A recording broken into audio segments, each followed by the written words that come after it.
মুহাম্মদ চলে আসছে। তবে এখানে একটা ঘটনা বাকি থেকে গেছে। আচ্ছা, আপনারা যারা আছেন, যাদের বউ নাই, ভালো বউ কি আমরা সবাই চাই? মুরব্বী হাসে কেন রে ভাই? তোমরা কও সবাই, আমরা কি ভালো বউ চাই? নিজে ভালো তো দেশ ভালো। তুমি এক ঘাটে পানি খেয়ে বিয়ে করবা, তোমার বউ 10 ঘাটে পানি খেয়ে তোমাকে বিয়ে করবে। আহা, নবীজি আসার আগেই ওই বাচ্চাটা কি ওঠে না বসে? কোনটা? বসো না উঠতেছো? বসো বসো, ধরো ধরো ধরো। না না, খবরদার যাওয়া যাবে না, বসে পড়ো। এদিকে তাকান সবাই। আচ্ছা, 12টা বেজে পার বলে কি ওয়াজ করা যাবে না আজকে? আরে মিয়া, আমার তো বিশ্বাস টাঙ্গাইলের মানুষ কোরআনকে এত ভালোবাসে, শেষ রাত পর্যন্ত ওয়াজ হলেও সবাই শেষ পর্যন্ত বসে দোয়া করে বাসায় ফিরে যাবে। তাকবীর দেন সবাই মিলে, লিল্লাহি তাকবীর। খাদিজা, গভীর অন্ধকার রাত, আমাবস্যার রাত, মেঘের কোনো ছাউনি নাই, পুরো আকাশটাই অন্ধকার হয়ে আছে। তিনি স্বপ্নে দেখছেন আকাশে লম্বা একটা চাঁদ উঠেছে, চাঁদের আলোতে পুরো পৃথিবীটাই আলোকিত হয়ে গেছে। তিনি ঘর থেকে বের হয়ে আসছেন, দেখছেন আকাশে বিশাল লম্বা একটা চাঁদ, চাঁদটা অনেক সুন্দর, চাঁদের আলোতে পুরো পৃথিবীটা আলোকিত হয়ে গেছে। খাদিজার চোখ যখনই চাঁদের দিকে গিয়েছে, উনি দেখছেন চাঁদটা আকাশ থেকে তার বুকের দিকে নেমে আসছে। এটা দৃশ্য দেখে খাদিজা চমকে উঠেছে। চাঁদ ভেঙে বুকের দিকে নেমে আসছে। How can it possible man? এটা কেমনে সম্ভব? ঘুমটা হঠাৎ করে ভেঙে গেছে। এই স্বপ্নের ব্যাখ্যা কি হবে? খাদিজার মাথা ঘুরছে, স্বপ্ন কি দেখলাম? খাদিজার চাচা, তার নাম হচ্ছে ওয়ারাকা বিন নাফেল, সে একজন স্বপ্নের ব্যাখ্যাবিদ ছিলেন, ব্যাখ্যা দিতেন।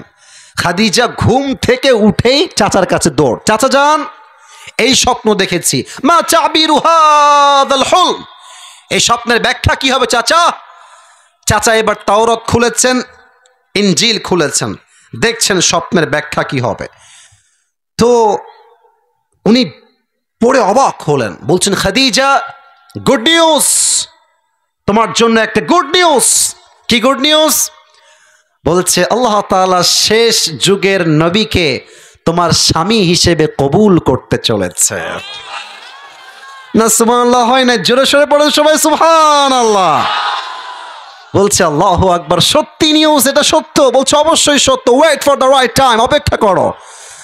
এবার সে বাসায় ফিরে আসছে। ঠিক তারপরের দিন উনি রিসার্চ করেছেন যে শেষ নবী দেখতে কেমন হবে, তার চোখ কেমন হবে, নাক কেমন হবে, তার চরিত্র কেমন হবে, তার চেহারার রং কেমন হবে, তার হাইট কেমন হবে, তার ঠোঁট কেমন হবে, তার কথা কেমন হবে, সব রিসার্চ করেছে। তারপরের দিন নবীজি তার বাসায় আসছে বিজনেসের জন্য, ব্যবসার জন্য। তো আচ্ছা, আপনাদের বাসায় কি 3 রুম আছে না 2 রুম আছে না? আরে ভাই কথা কোন, বাসায় 2-3 রুম আছে না আপনাদের? আচ্ছা দেখেন, এটা হচ্ছে একটা বাসা, এটা হচ্ছে রাস্তা।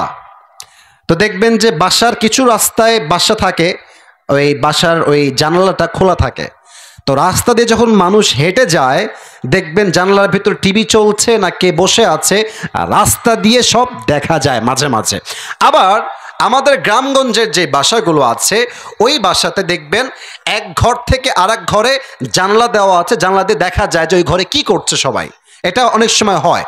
তো সেখানে 2টা ঘর ছিল, এক ঘরে নবীজি বসে আছেন, আর এক ঘরে খাদিজা বসে আছেন। তো খাদিজা খবর পেয়েছে যে মুহাম্মদ নামের সেই যুবক যে আল-আমিন আমার বাসায় আসছে। দেখছে যুবকটা দেখতে কেমন, দেখি তো এক নজর দেখব। জাস্ট জানালার ফাঁক দিয়ে একবার তার চেহারা দেখেছে, এই চাঁদের মতো নুরানি চেহারা দেখে খাদিজা কনফার্ম হয়ে গেছে, এটাই হচ্ছে আমার শেষ নবী, এটাই হচ্ছে আমার স্বামী। সুবহানাল্লাহ। কিন্তু প্রিয় ভাইয়েরা আমার, যুবকদের মেয়ে পছন্দ হইলে সহজে প্রস্তাব দিতে পারে, কিন্তু মেয়েদের পছন্দ হইলে মেয়েরা সহজে প্রস্তাব দিতে পারে না। কারণ আমাদের লজ্জা শরম একটু কম, মেয়েদের লজ্জা একটু বেশি। তো খাদিজা প্রস্তাব দিবে কেমনে, মহাবিপদে পড়ছে। তো খাদিজার একজন দাস ছিলেন, দাসী, তার নাম হচ্ছে নাফিসা। বলেন সবাই, নাম কি? নাফিসা বলছে এদিকে আসেন আপনি। নাফিসা এসেছে, টাকা দিচ্ছে, খাবার দিচ্ছে, অনেক কিছু দিয়েছে নাফিসাকে। বলছে এত খাওয়াচ্ছেন কেন আপনি আমাকে, কি হয়েছে আপনার, কিছু বলবেন, কোন আবদার আছে আপনার? তো বলছে না না এমনি খান, সমস্যা নাই।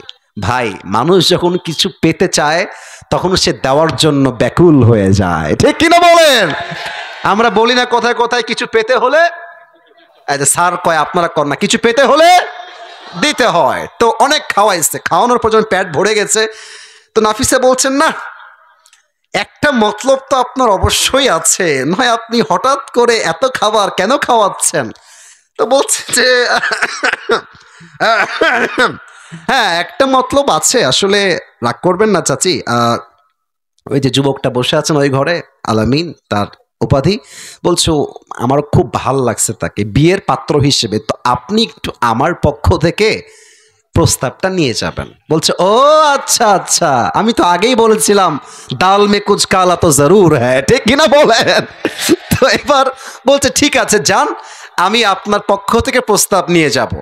তারপরের দিন নবীজি তার বাসায় চলে গেছে। নাফিসা সুযোগ বুঝে বাসায় গিয়েছে, নক করেছে, ইয়া মুহাম্মদ গেটটা খোলো। গেট খুলেছে, দেখছে চাচি নাফিসা বাহিরে দাঁড়িয়ে আছে। আসেন আসেন, ওয়েলকাম, বাসায় আসেন। বাসায় এসেছে, নাস্তা দিয়েছে, খাবার দিয়েছে। তো মুরব্বীদের চালাক একটু বেশি হয়, বিয়ের সময় মুরব্বী ছাড়া বিয়ে করতে যাইও না, বাস খাইতে পারো না। এটা হাসি না, এটা সত্য কথা। তোমার জীবনে বয়স মাত্র 20, মুরব্বীর বয়স 70, তুমি যেইটা এক মাসেও ধরতে পারবা না, মুরব্বী এক চান্সে এক চোখেই ধরে ফেলবে, ঠিক কিনা বলে? তো চাচি তো খুব চালাক, আমাদের মতো নর্মাল বোকাশোকা নয়, খেয়েছে, গল্প, আগে সম্পর্ক পাতিয়েছে। তো শেষে কে বলছে মুহাম্মদ মাশাআল্লাহ you are looking very handsome, তুমি তো দেখতে অনেক সুন্দর, মাশাআল্লাহ তোমার দাড়ি সুন্দর, তোমার যুবক চেহারা, ইনকামও একটু একটু করছো, তো তুমি বিয়ে করো না কেন গো, তোমার বয়স তো 25 হয়ে গেছে। তো নবীজি যা বলেছেন এটা আমাদের হাজার হাজার যুবকদের কথা। বলছে আমি তো বিয়ে করতে চাই, বাট আমার কাছে টাকা পয়সা কিছুই নাই, আর টাকা যেহেতু নাই, মেয়ের বাপ টাকা আছে তো মেয়েকে বিয়েই দিবে না, ঠিক কিনা বলে? এবার নাফিসা বলছে খবরদার, টেনশন নাই, no no no no tension, শোনেন আমার কাছে এমন এক পাত্রীর সন্ধান। এই মুরব্বী আব্বা যান আমার দিকে তাকান, যুবকের আমার দিকে তাকাও, মুরব্বীর চালাকি দেখেন। বলছে তাই, টাকার সমস্যা?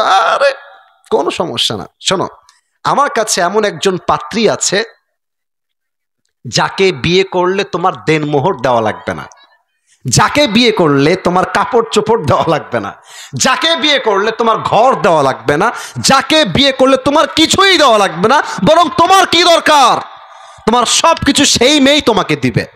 নবীজি বলছে আরে কমাল কি বাত है यार, ऐसी लड़की कहाँ मिल सकता है मुझे, এরকম মেয়ে কি দুনিয়ায় কেউ আছে নাকি? এবার নবীজি ডাক দিয়ে বলছেন নাফিসা মাসমুহা, সেই মেয়ের নাম কি বলেন আমাকে?